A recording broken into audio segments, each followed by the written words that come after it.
जी नमस्कार, मैं हूं राज पाठक और आप देख रहे हैं बुलेट न्यूज टीवी। देखिए, बिहार विधानसभा का चुनाव जो है वो अब नजदीक आ चुका है। मात्र एक महीने का समय है, उसके बाद आपको चुनाव के उस समर में तमाम पार्टियां जो है कूदने वाली हैं, जनता के बीच में जाने वाले हैं।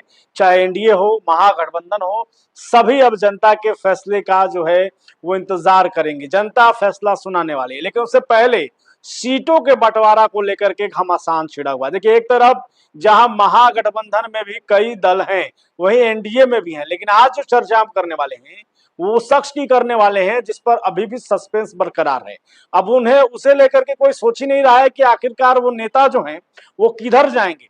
वो एनडीए में रहेंगे, महागठबंधन में रहेंगे, या फिर कोई और रास्ता अपनाएंगे। जी, हम आज चर्चा करने वाले हैं मुकेश सहनी की, वीआईपी प्रमुख मुकेश सहनी की। हमने इससे पहले भी न्यूज आपको बताया था कि किस तरीके से उनका राजनीतिक कद जो है धीरे धीरे कम होता जा रहा है, और इसका कारण यह है कि उन्हें जो है अब महागठबंधन में सीटों को लेकर के जो उनकी उम्मीदें हैं उससे कम सीटें उनको मिलेगी। ये हमने आपको वीडियो दिखाया था, लेकिन आज हम चर्चा करने वाले हैं कि अब मुकेश सहनी का महागठबंधन में रहना मानो मुश्किल हो गया है। मुकेश सहनी अगर महागठबंधन में रहेंगे तो मात्र एक कृपा पात्र की भूमिका में रहेंगे। इसके अलावा मुकेश सहनी की और बड़ी भूमिका खास करके महागठबंधन में तो नहीं दिख रही है। उसके कारण हम आपको बताने वाले। देखिए, थोड़ा सा पहले चलते हैं।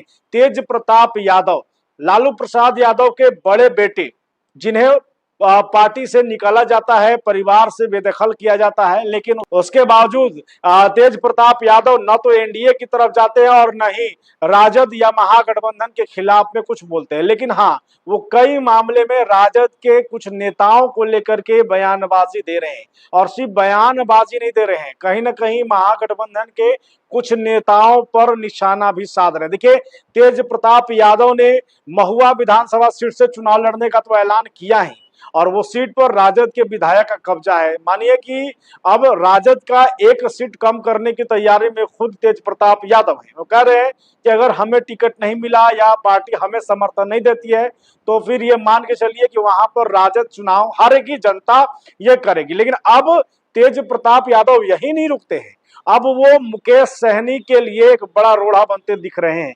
तेज प्रताप यादव ने गठबंधन किया, अभी वीआईपी पार्टी से गठबंधन किया, और साफ तौर पे उन्होंने संकेत दिया कि जो सहनी समाज है, खास करके वो समाज जो है वो हमारे साथ है, भी वीआईपी पार्टी के साथ है, न कि मुकेश सहनी की वीआईपी पार्टी के साथ है। उन्होंने कहा है कि अब जिस तरीके से स्थिति 2020 में चिराग पासवान ने जदयू के लिए कर दिया था, ऐसा लग रहा है कि तेज प्रताप यादव एक बार फिर वीआईपी के लिए करने वाले। देखिए, मुकेश सहनी महागठबंधन से जुड़े हुए हैं। 2024 में 3 लोकसभा सीटों पर जो है राजद ने उनको मौका दिया था, वो चुनाव भी लड़े थे, लेकिन उनको रिजल्ट कुछ खास हाथ नहीं लगा था, उनकी हार हुई थी। उसके बावजूद वो महागठबंधन से हैं और एक बड़ी प्रखर तौर पर साफ कह रहे हैं कि हमें 60 सीटें चाहिए और एक डिप्टी सीएम का पद चाहिए, वो ये मांग कर रहे हैं।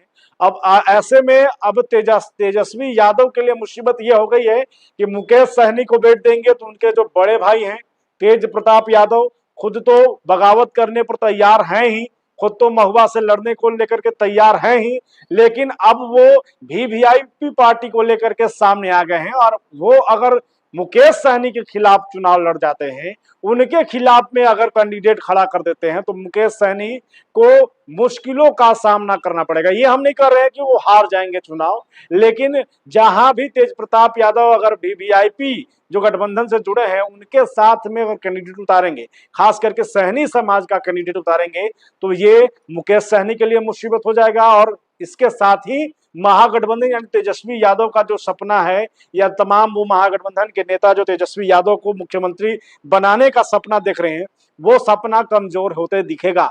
इसलिए अब तेजस्वी यादव के पास में जो है वो धर्म संकट है कि मुकेश सहनी के साथ क्या किया जाए। मुकेश सहनी के लिए भी बड़ा चैलेंज हो गया है कि अब अपनी जो है वो भूमिका वो किस तरीके से महागठबंधन में दे सकते हैं और निभा सकते हैं। लेकिन अब इस बीच में कई बातें सामने आ रही हैं, मुकेश सहनी भी अब ऑप्शन तैयार कर रहे हैं।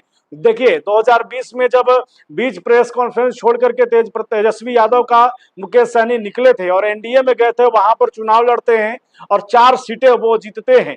अब उनके पास एक और ऑप्शन है और इसका फायदा एनडीए को होगा। एनडीए इस मौके को गवाएगी नहीं और मुकेश सहनी को स्वागत करने को तैयार है। अब इसीलिए हम कह रहे हैं कि मुकेश सहनी महागठबंधन में मात्र एक कृपा पात्र हैं। अब ऐसे में तेजस्वी यादव तय करेंगे कि सीट देनी है, कितनी सीटें देनी है। और ये मानकर चलिए कि डिप्टी सीएम का जो ख्वाब देख रहे हैं मुकेश सहनी, इस स्थिति में जो अभी परिस्थिति बना हुआ है चुनाव से ठीक पहले, वो भी 1 महीना पहले, वो उस परिस्थिति में डिप्टी सीएम का ख्वाब उनका अधूरा रह जाएगा। लगातार इस तरीके की अपडेट आपको देंगे। आप हम अपनी कमेंट, अपनी राय हमें जरूर बताएं कि मुकेश सहनी को एनडीए ज्यादा बेहतर उनके लिए होगा या फिर महागठबंधन जहां वो खुद है। आप जरूर अपना कमेंट करें, बने रहिए हमारे साथ, देखते रहिए बुलेट न्यूज टीवी।